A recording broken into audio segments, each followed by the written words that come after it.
Welcome, viewer, wherever you are. It's yet another time that we are meeting on this show, the Cardinal Talk show. This show that comes to you every Sunday night, a time like this when we look at matters that actually made headlines over the weekend, politically speaking. And as a matter of fact, it's time now to go in. Then we begin to digest, dissect, and understand just what each and every aspect of it meant throughout the week. As usual, I am here with the people who now are becoming very regular faces as our analysts. Politics is a game. The way it's played depends with the players. The tactics used is also for the players. Let's hear from them what it is, how they see it, how they understand it, and how it's turning out to be. Yes, on my very right is a gentleman who is so knowledgeable in matters electoral. He'll tell us, is it you're an electoral expert, I believe? That is true. That's true. And he's been with us even other moments. And again, we have here a reputable lawyer in Nairobi, an advocate, and is also going to be giving us part of what happened. You can imagine what just happened. We now have a CJ nominee. That is Lady Justice Martha Koome. I'll give you time to introduce yourselves before I get into that. I'll begin with you.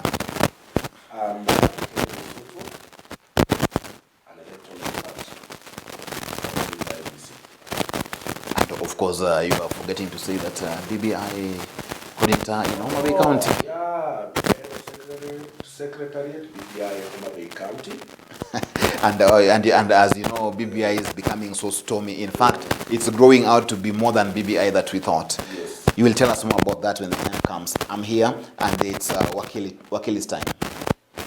I'm happy to be here. My name is Lolwe, practicing advocate based in Nairobi. Thank you. We get straight into it. And as you know, the panel that was interviewing our potential CJ did its work, presented its nominee's name, and now the work that remains is the appointment. We wish Lady Justice Martha Koome all the best in this endeavor. However, it's also important and instructive that we get into this. Paul, I want to bring you in as a lawyer, as an advocate, as a player in this industry. The process, the court cases, it was so murky at one moment, and we thought that perhaps the sitting and the interviewing panel would be dismissed, or it would be halted, the exercise altogether. However, it went on and it produced just Lady Justice Martha Koome. Of course, everybody is not happy about it. Of course, some guys feel, no, it should have been this way, it should have gone the other way. In this week's papers, Fred Ngatia was up in arms, and he was lamenting that his victory, he felt that he's the one who was best placed to become the CJ. But then he said that perhaps the panel had a predetermined candidate. Is Martha Koome a predetermined candidate for this position?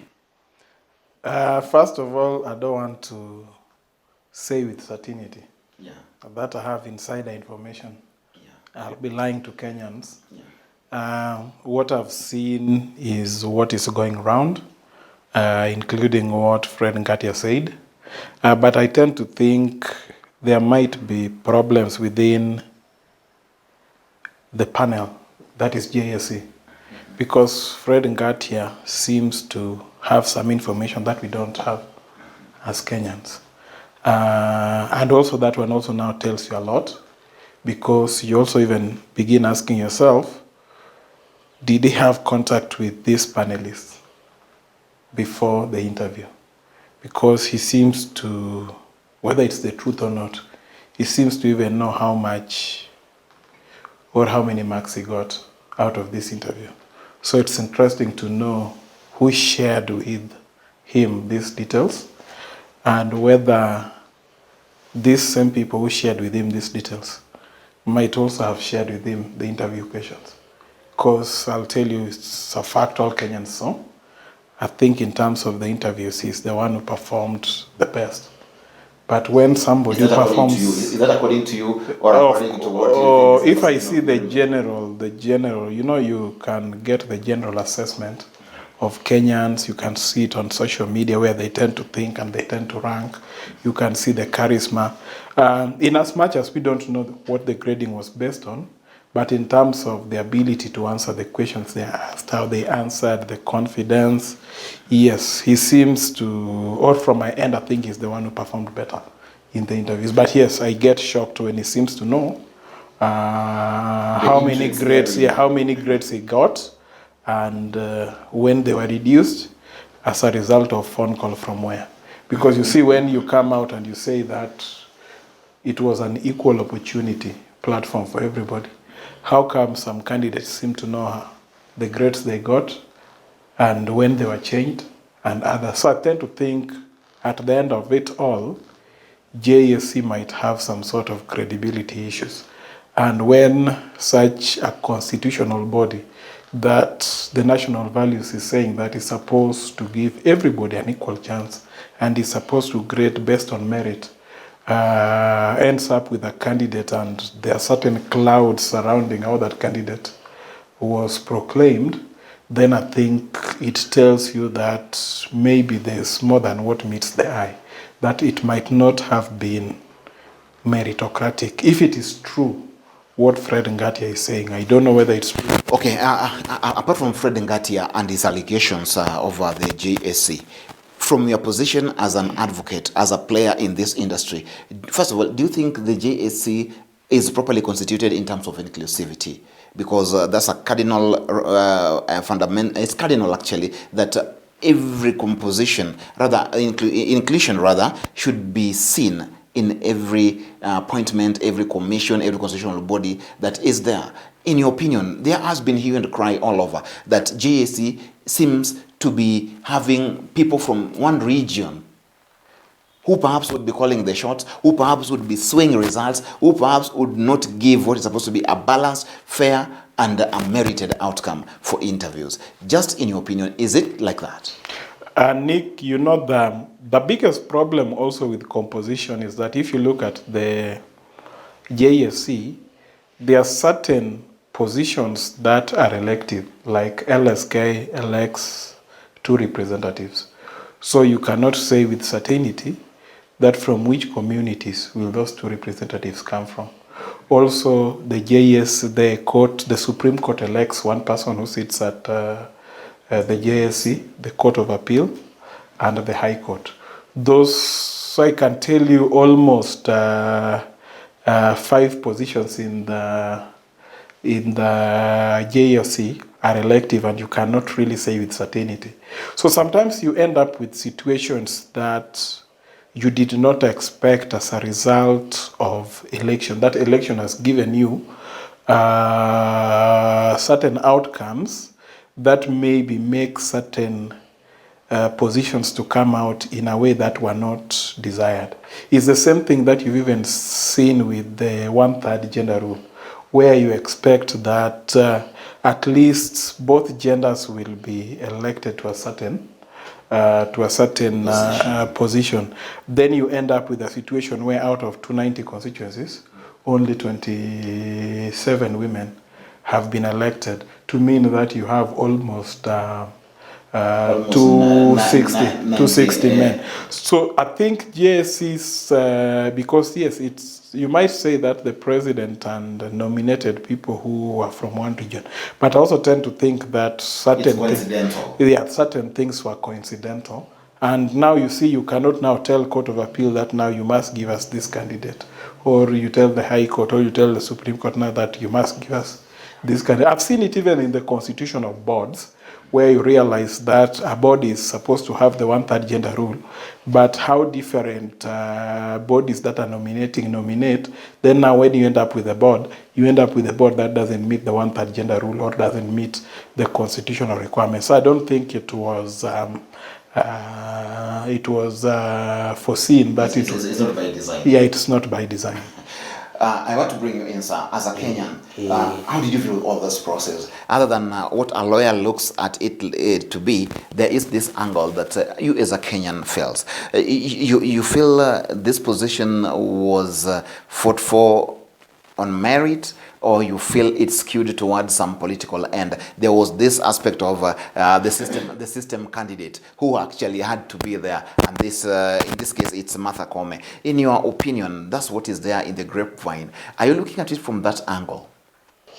I'm not a legal expert, so what I'll give you is a Kenyan view. Yeah. Which has no legal attachment at all. Please go ahead. When I was here last, I talked about it, and I told you that I wonder how the recruitment process was done. For what now? For the candidates who are coming in to take the role of the Chief Justice. The shortlisting. The shortlisting. Yeah. And I remember both you and Wakili were really up in arms and told me that unless I'm able to substantiate whatever I was talking about, today you are coming right on my side and looking at it, saying that the process, the Kenyans see it as a flawed process. To me, why the Kenyans see it as that is that the Kenyans thought, and they had their own candidates, those whom they thought had the experiences that they wanted, and all that. Now, as always, and the way it has always been, we always know that when an interview is done, we know who is number one, who is number two, who is number three. And those names are already sent to the president so that he's able to select one. I'm wondering whether it is true that it happened the same way, that 3 or 4 names were sent and he took one. Because what the Kenyans had is one. Number one was number last. And there is no number one. There was where do you get this information from? Because I mean, you can't be rating people in terms of numbers and performances. You're not in the JSC, and just leave the numbering and the rankings to JSC. Just speak about what you feel as a Kenyan. I'm giving you what Kenyans know and think. Always, 3 names are always sent to the president, and you select one. Is that the case? No. There is the whole truth is that there is no specific article that says should they send 1 name, should they send 3 names. How what they've done? Own discretion. It's their own discretion. So Wakili and Nick, how did one person who participated in the same interview know that he was number one? Wakili has even confirmed that in terms of ranking, yes, he got some number. How did he know? At least from Fred and Ngatia's allegations. Yes. Those allegations, when they are coming from a senior lawyer to the level of Fred Ngatia, who is a Madare man like me, like you, like those who are watching, what will they fail to believe? They will take that to the bank. Because how can such a senior person make such statement? A person who has even presented the president. We saw how Fred Ngatia was very articulate when we were having the presidential petition. Yeah. So we believed in him, we saw him, and we believed his. So if he's telling us that his victory has been stolen, then the stolen victory is being stolen. And whenever it comes from such senior person, we believe that something went wrong in the process. So you're not in agreement with the process and the outcome? The Kenyans are not in agreement with the process and the outcome. Don't speak for Kenyans. And just represent if I'm presenting mine, we don't agree with the process. Okay. Though the process went through, and I saw, by the way, I got surprised when I saw the women leadership congratulating the Chief Justice. And remember... Chief Justice nominee. Chief Justice, I don't think we will go back to that process. I'm telling you, it's done and dusted. It is done and dusted. So I saw people celebrating, and I was wondering why. What are they really celebrating? This is the same person who the question was sent the other day on the same panel, how she constituted some judgment about that election of the very president. Wakili, I'm not lying. It was there. There was a judgment that was done at night. Well, it was as simple as this. Don't really put it on matter. I don't. The position was actually they overturned a ruling by Justice Odunga over the returning officers for IEBC. That's the elephant in the room for Martha Koome. And that elephant in the room Yeah. was enough to disqualify her. that elephant in the room. At least from because from my position as a Ken Osutwa. Yes, because what I know is that integrity, to the level of Chief Justice, we really don't expect any dust in your coat. We expect you to be above board, just like the sister's wife. We really expect you to be that. Now, if you are already doubted and you have not started, where are we going? You said people were happy and they were celebrating, and you wondered why they were celebrating. Why are you saying that? Why I'm saying that is that, when you want hoodwink the mwananchi, you look at other things which are not really lawful. They went for a woman. Why? What's wrong with that? They went for a woman and they got the women's support. Before they now came out to start talking against it, it was already celebrated. And I saw past curfew hours, people were in her house. I don't know whether your TV showed the same. I'm just wondering, when you are celebrating a win, or a win, the perceived win, and already some people are crying, those whom you went with, instead of them telling, because how will she work without Ngatia? How will she work without Harvey, who is presenting Wakili, good friend of mine? And I saw Harvey very articulate on TV, saying how the flawed the process was. How will she work? So in your opinion, this whole process was flawed, and a nomination is not even valid. I mean, it's not even merited as far as you're concerned. Remember the Maragas. We all celebrated. No one really came out to point at a finger on him. Why this one? Well, Wakili, I come back to you. That's now from Ken Osutwa. Looking at this, do you think it was now time the women got this position? Do you think it was ripe, at least the judiciary, to get ahead with a lady? And again, as you answer that, put it together with the fact that even right now, the acting CJ is a lady. Considering that clause that talks about 2/3 gender role, is it 1/3 or 2/3 gender roles? Now, for the first time, you're going to be having a CJ and a deputy CJ, at least even for some time, working as Chief Justice and Deputy Chief Justice. Is that right? First of all, I tend to think by reducing this whole debate and discussion to a women issue, we are taking away the capacity of Martha Koome and DCJ, because one, I don't think that you can say the performance was, or the interviewing panel was looking at affirmative action.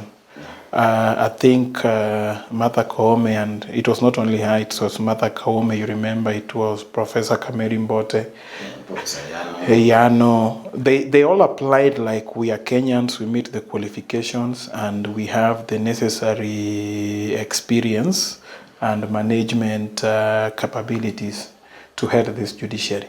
So one, I tend to think, or I look at it as a candidate who applied, a candidate who was able to convince the JSC if there were no political issues and all these other credibility issues.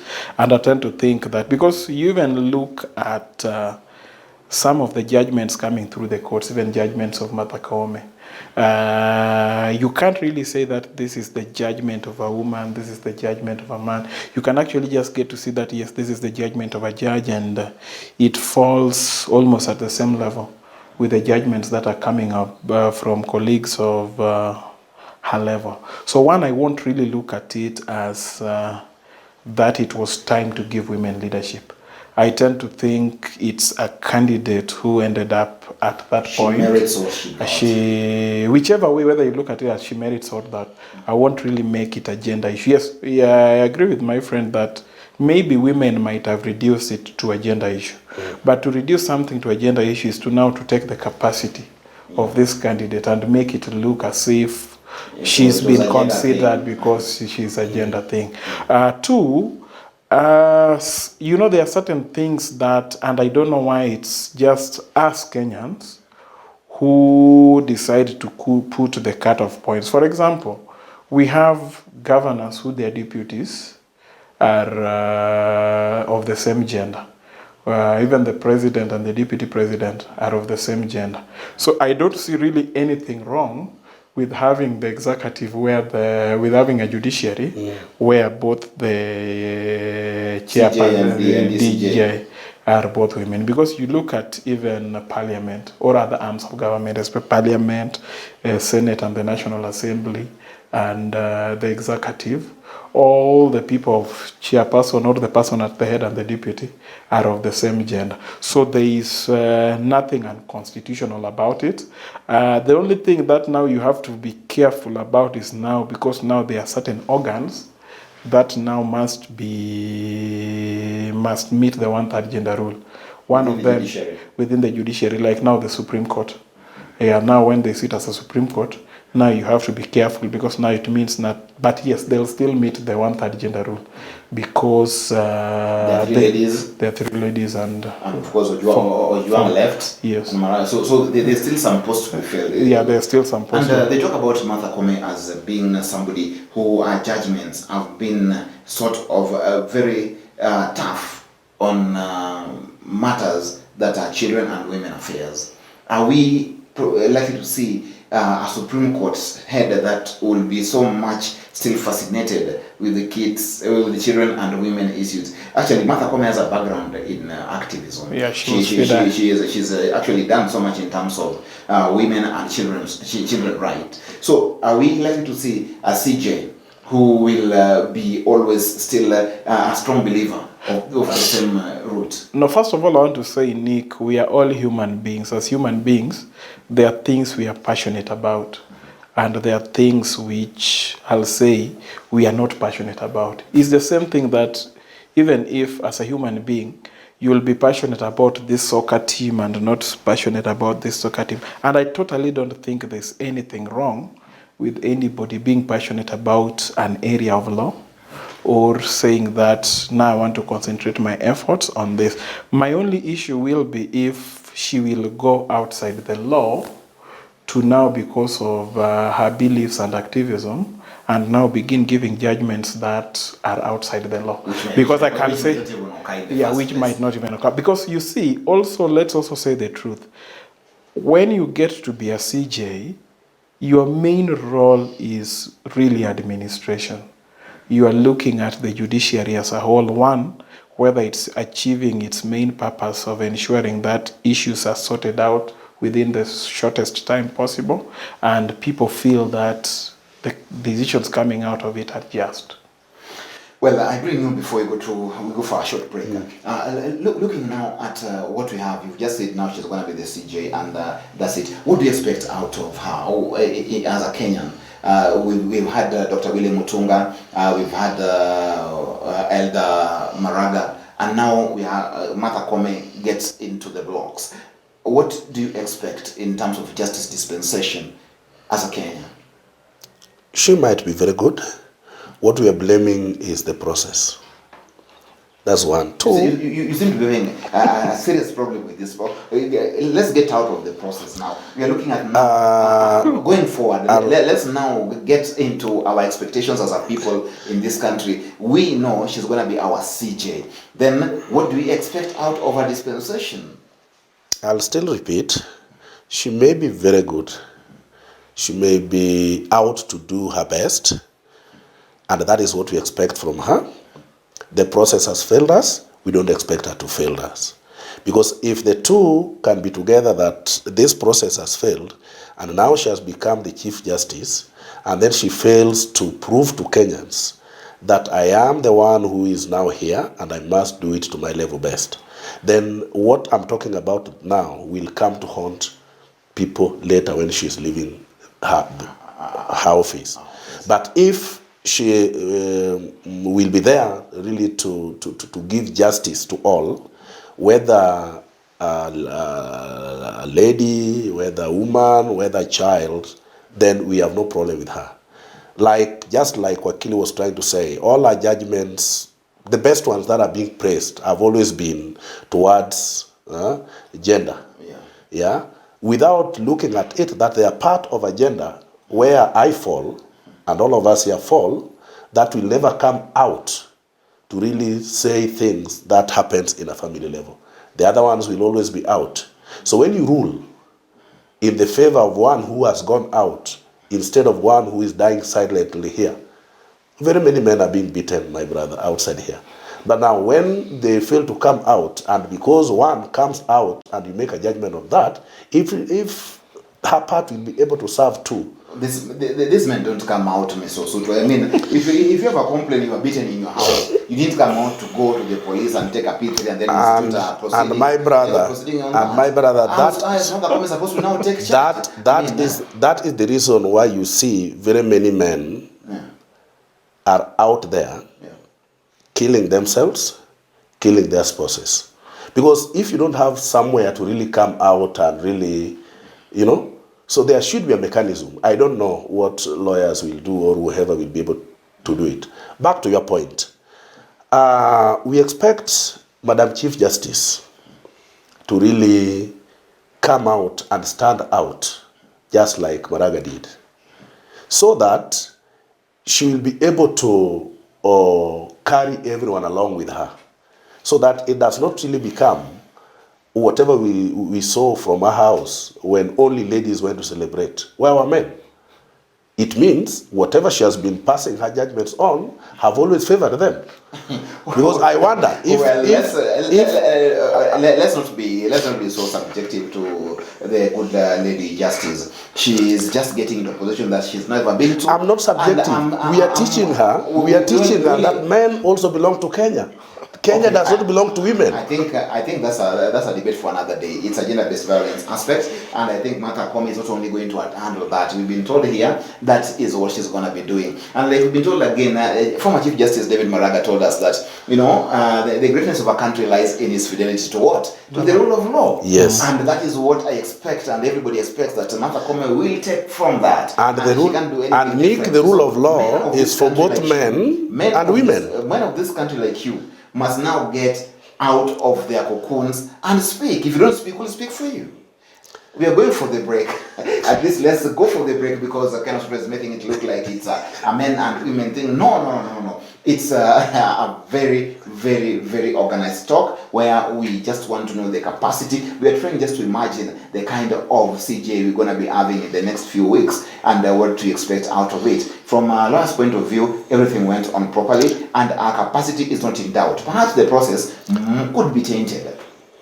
But then we must give the good lady her time to also show us what she can do. Maybe, who knows, she could be the best Chief Justice Kenya has ever had. When we come back from the break, it is Politics 101, how it happened in this country this week. Yes, Parliament and Senate, there's something happening. That house is divided. Why? Why must they feel that they must make amendments to BBI, a popular initiative report that actually Kenyans said, bring it on for us for referendum. They are now trying to split hairs over it and trying to see if they can alter a thing or two. All this, when we come back, I have Omar Bey, head of secretariat for BBI here. He will tell us if at all it's possible, it can happen, or Wanjiko should remain with the document and pass it at the referendum or reject it.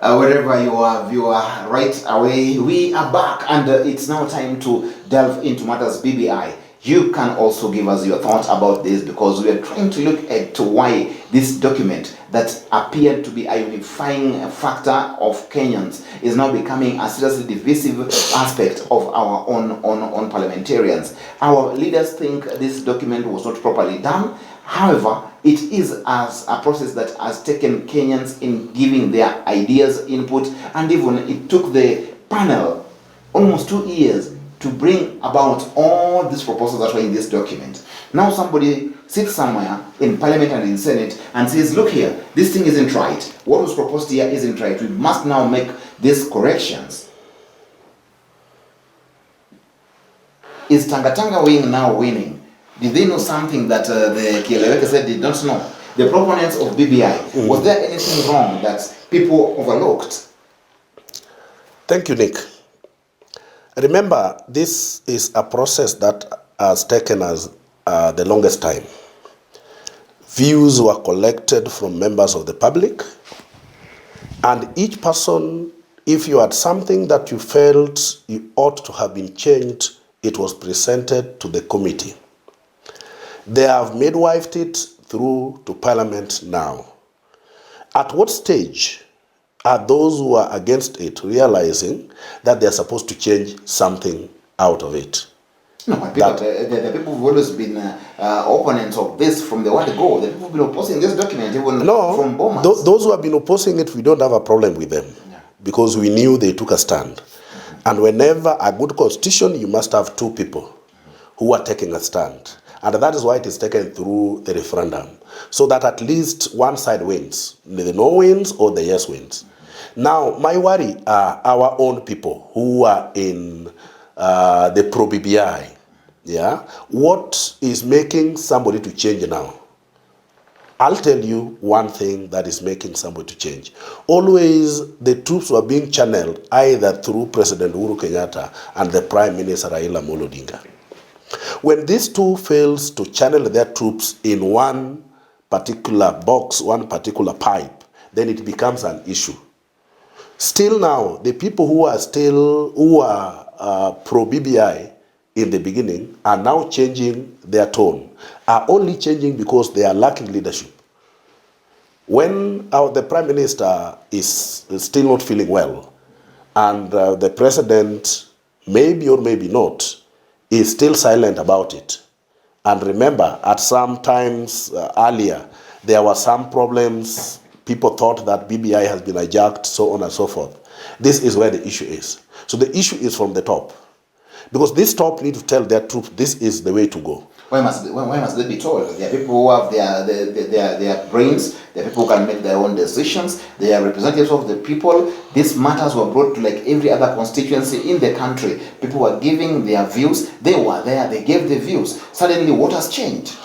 What has changed? I don't know. I don't think really when we say we want to blame Raila Odinga and Uhuru Kenyatta over this for not giving leadership is anything to go by. Besides, we are all not, the nearly 42 counties passed this document. What's the problem now? We are not blaming anybody. We are only saying that BBI needs leadership.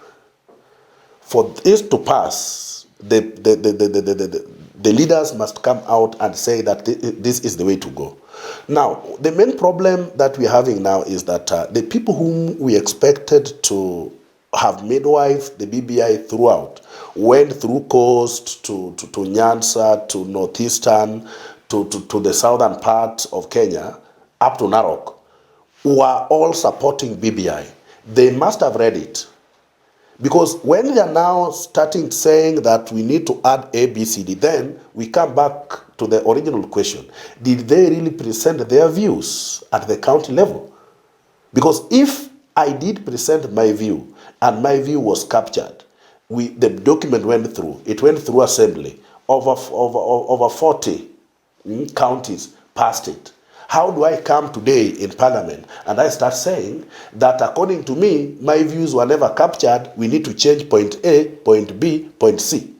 So those who are going against it now are the people we're having a problem with, not the Tanga wing who had talked about it long time ago. We have a problem by our own members who midwifed this, who collected the views, who really were in support of BBI, and the reggae was on. Where did the reggae stop? Because if the reggae was on and we were one team, why are we divided now? What it is that we were supposed to have put inside the BBI that we are only thinking about now. And this is the problem I have with our elected leaders. They need to come out and really support. And no, when you have plan A, you need to have plan B, you need to have plan C, and you need to have plan B, plan D. Does it mean we only had plan A? So that when this A fails, then we look at other things. And that's why I'm saying, if today Jacom will come out and tell us that, or tell his troops that this is the way to go, BBI will pass. Why must Jacom come and tell them when they have brains, the elected leaders, the people who can, in their own right, know what is required for their own people? I'm bringing you in, Wakili. Just why people hell bent on tampering with that document that we know should have just gone and sailed easily in Parliament. Why is it raising a lot of hue and cry? What is it that these people are suddenly learning that must have been done, that wasn't done, even at the county assemblies? And again, in law, are they supposed to do that? Nick, sometimes inadequacies in the law, or what we now call within legal terms lacuna, where there is some space that the law has not dealt with directly or offered a direction on how it should be handled, it leaves a lot of room for interpretation. There are several things with the current ongoings within BBI. One, if you look at the Constitution, there is first the debate on whether there is something that stops Parliament from amending the BBI or amending a bill that comes through the popular initiative. You remember, within the Constitution, there is an article that says Parliament is not under the direction or control of anybody. So you ask yourself, where was it, or is it intended that Parliament is supposed to remain mum? What are they supposed to be discussing? Are they not supposed to even say, this is what we intend to do? Because that is, on one end, they are saying that there is no specific legislation that says we cannot amend. And you see, if you look at the legislation or the article that deals with whether you can amend a bill that comes through popular initiative, it is more or less like you cannot introduce a new thing that was not there. It doesn't deal, because there's people who interpret it to mean that you cannot even remove typos. That if you remove typos, then you've done amendment to it.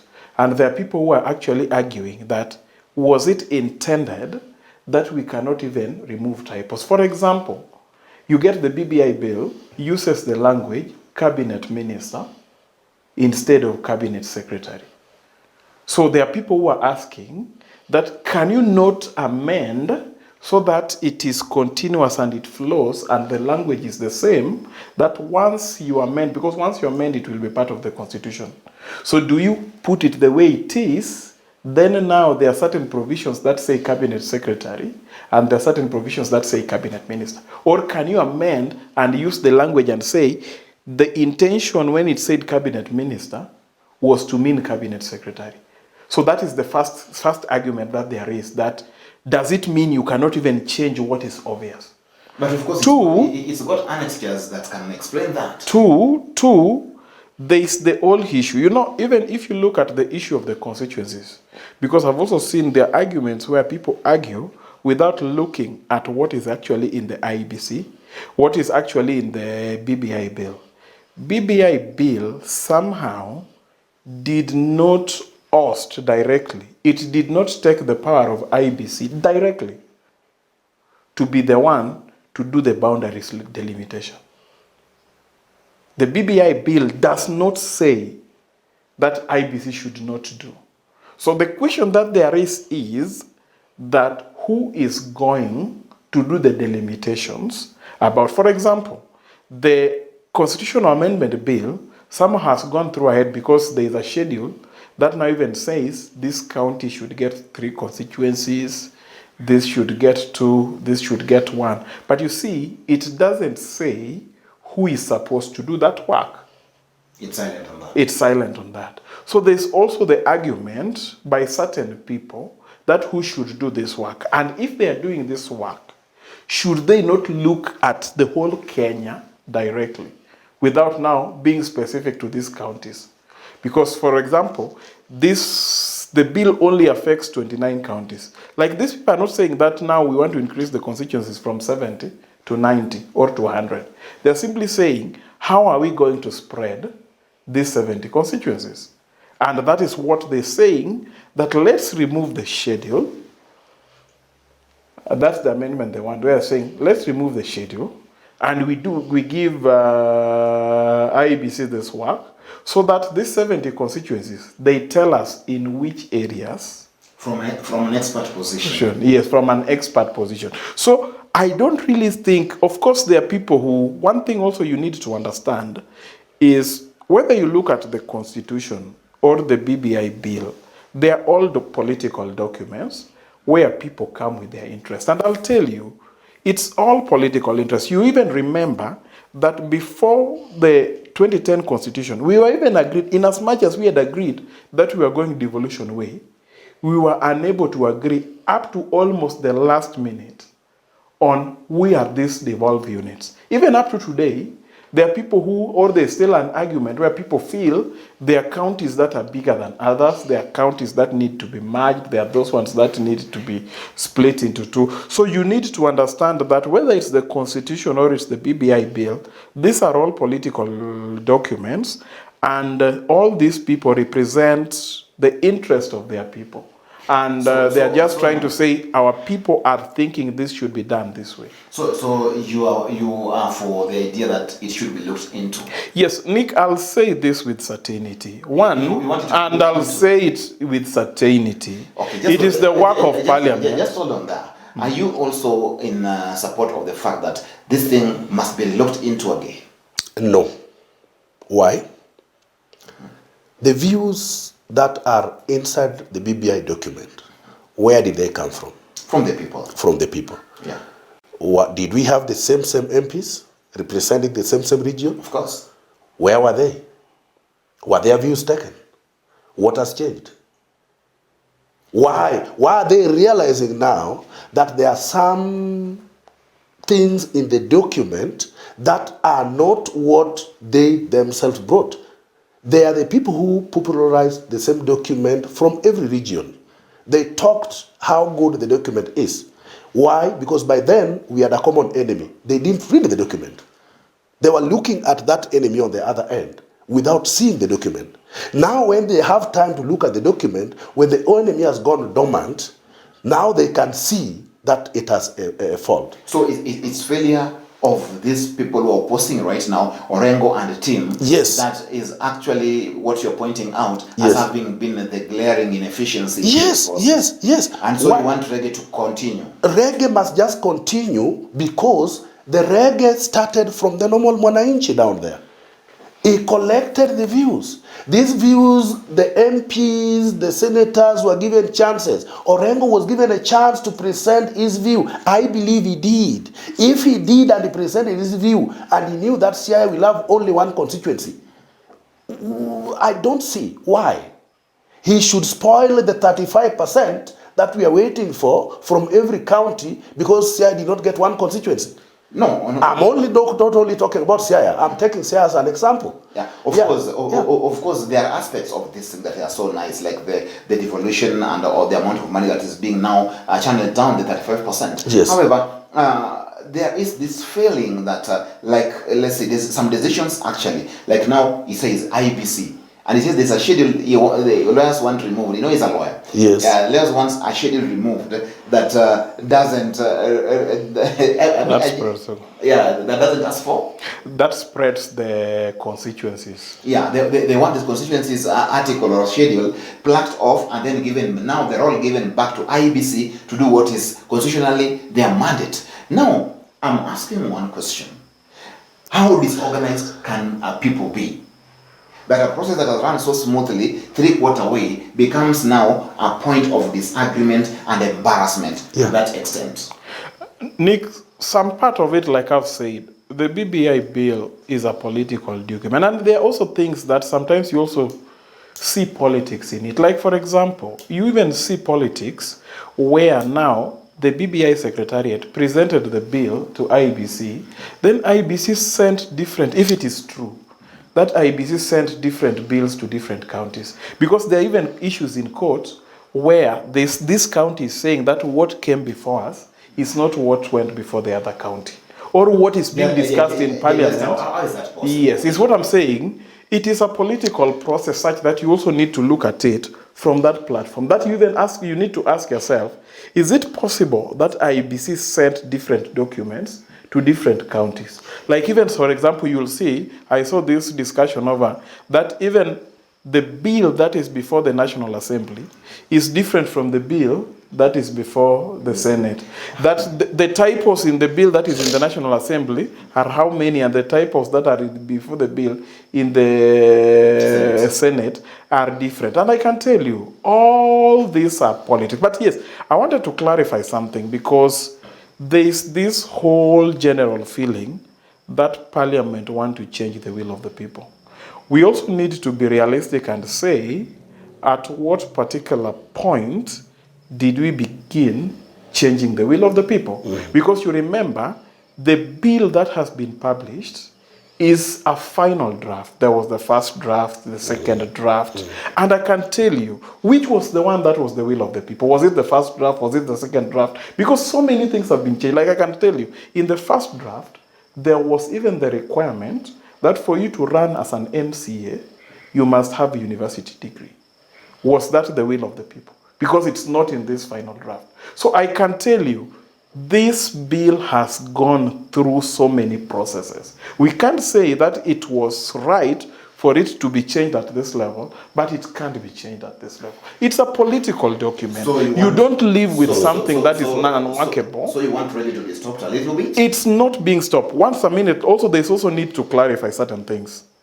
I don't really think that the amendments MPs are calling for are substantial amendments that changes the configuration of everything that has been agreed. For example, we are still going to have the 70 constituencies. What we are simply saying is, let IEBC do professional work and tell us where should these constituencies be. For example, in that schedule it says Nairobi should have 12 new constituencies. Yes, now IEBC are going to look at, should Nairobi have 29 constituencies? Or there's a representation format that now you can consider areas like Wajir and all those other people. So that now instead of Nairobi having 29 constituencies, Nairobi even gets 7.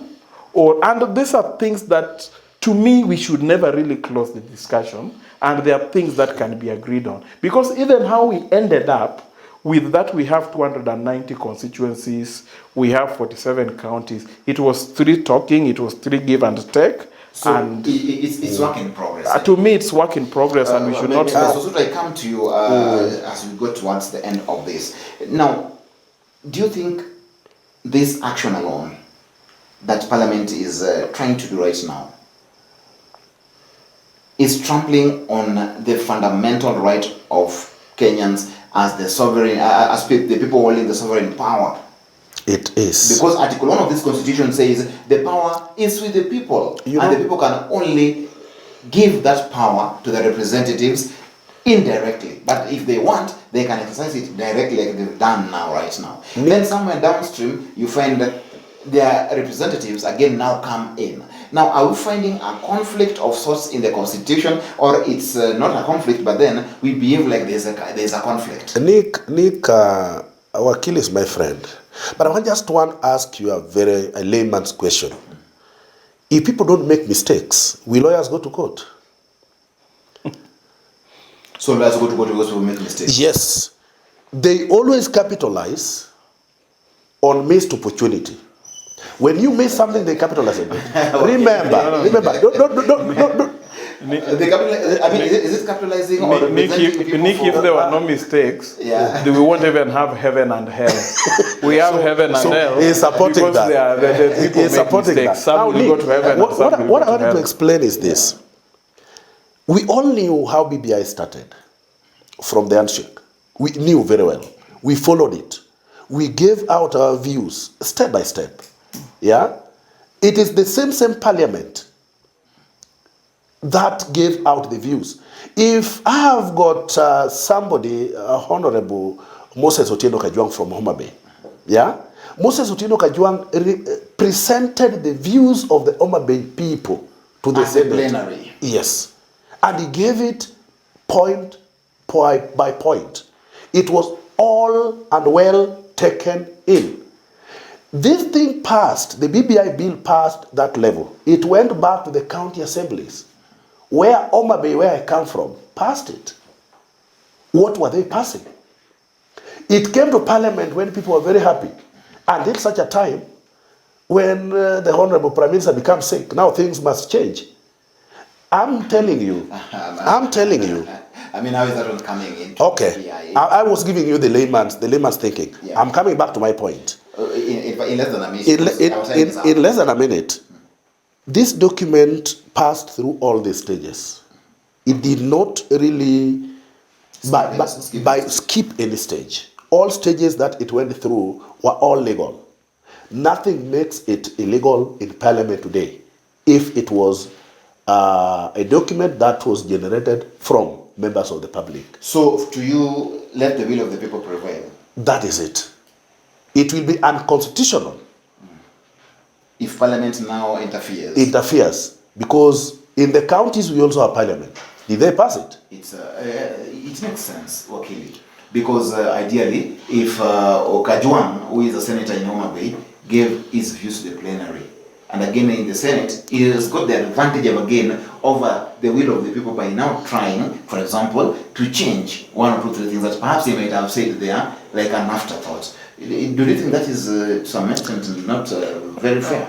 Nick, Parliament. In one minute. Parliament represents the views of Kenyans, because I've seen this whole debate trying to suggest that parliamentarians don't represent the views of Kenyans. Indirectly. When a parliamentarian comes and says, let IBC do this work not this schedule, that is not coming from them. There are areas and regions. I just want to ask you, as you answer that as well, yes. Why then do we say that the sovereign will how the sovereign power lies with the people of Kenya? And these people of Kenya have only donated, they've only sent those representatives there to represent them, but they can do this, which they have done. Then, if I send somebody, Nick, I'll come back again and say, in your home, if you have your farmhand, we will send to go and collect you something in the shop. Nick, you can send that farmhand, or you can go alone. Now, if your farmhand goes and you also go in the same shop to buy the same stuff, what does it mean? Nick, I want to be honest with you. There are even people, if you want to go down that road, who will even tell you, we don't even think BBI should come or we should have the constitutional amendments at this time. So you can't really even say with certainty that what is before Parliament is the views of the people. If you ask any ordinary Kenyan, there are even Kenyans who will tell you, we don't want any constitutional amendments. Things are the way, and we want things to be the way. And now it means we can't even go on. It seems it's a stalemate here. It's for it, it's not for it. He even says that perhaps what we have there could be totally different views from what was collected. I mean, how would that happen? That's actually trying to sabotage the will of Kenyans. And he says, come rain, come shine, that is the position of Kenyans because of their sovereign power and will to change their own constitution and their own laws. Yes, it seems the following week will be monumental in terms of BBI. Could be the March 19th, it was March 19th or March 18th, handshake between Uhuru Kenyatta and Raila Odinga would actually see the light of the day, or even it could be strangled to death, given the competing interests that are here. And remember, it's Kenya. Then so our sovereignty will also be strangled. Just in less than a minute, what captured your imagination over the week? What captured your imagination over the week as we close down? Because I know we can't even go on, but it's so interesting. We should have gone on. What captured my imagination was that for the first time, donors forced the hand of the appointing authority to select people who we knew all along are capable of being in certain boards, like the board of KEMSA, that the president was forced to disband it and bring professionals who were reputable so that we could get money from USAID. What caught my eye is, if the appointing authority seems to know what he needs to be doing, why has he not been doing it all along? Why must he be forced by a donor? Or why must his hand be forced by a donor? If it is true that we know the right people for these jobs, why don't we disband all these boards and give the right people this opportunity so that we stop corruption and all these other things going on? Over to you, Mr. President. In less than a minute. In less than a minute, what caught my eye was that the government of Kenya fed its own people poison, ARVs. Very sad. That's all I have. Well, that's neither here or there.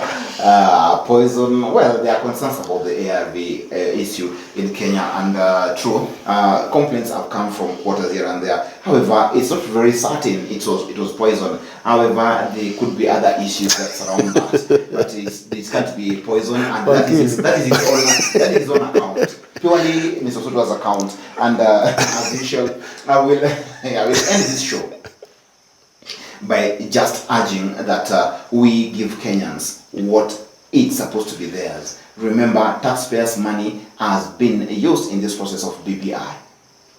We can't afford to be taking so much cash into the drain because of competing political interests. We also believe that the will of the people remains supreme and must be respected. Much as we also believe that we must correct things before we get into that ditch. It therefore calls for nothing other than some very high understanding and serious concessions to be made by both competing sides to give Kenyans what they crave for. My feeling is this BBI would be a prelude to so much that will come in future. Can we trust any other popular initiative next time or not? That will be answered by how we handle this very delicate thing at this very dicey time. It's been wonderful having you along. Thank you very much, gentlemen, for having been around here. And to you, the viewer, it's been a very nice time having you all around. My name is Okello. Till next week, we shall be together again.